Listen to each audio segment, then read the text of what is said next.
looking at different ways to use the Coregeous ball for lung and shoulder support. So this ball is grippy for a reason, so getting it ideally onto your skin as much as possible is really helpful. But we're gonna start by taking the ball, this grippy tissue here, or the grippy ball, and grabbing the tissue. So I'm gonna take the ball here over my collarbone and create this downward force so it almost feels like it's stretching your skin. And then I'm going to look my head the opposite direction, maybe look up, and you can probably see just this line of tension. It's such a good stretch. You can open your mouth, close your mouth.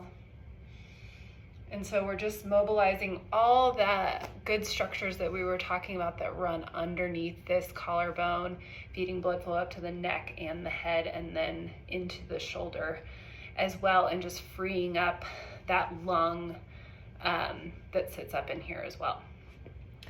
Then what we're gonna do is we're gonna take the Coregeous ball here and we're gonna work some of the soft tissue around the rib cage here. Now, if you're familiar with rolling, a lot of times we'll do a foam roller here, which is harder. And so this is a larger surface area, it's softer.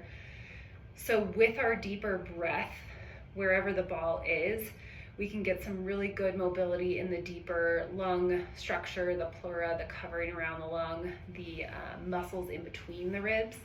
So I'm gonna lay here, roll around, working fascially, those outer layers, take a couple of breaths, and really play with that shoulder position. So I can maybe even come onto the breast tissue a little bit underneath the collarbone and bring my arm up overhead.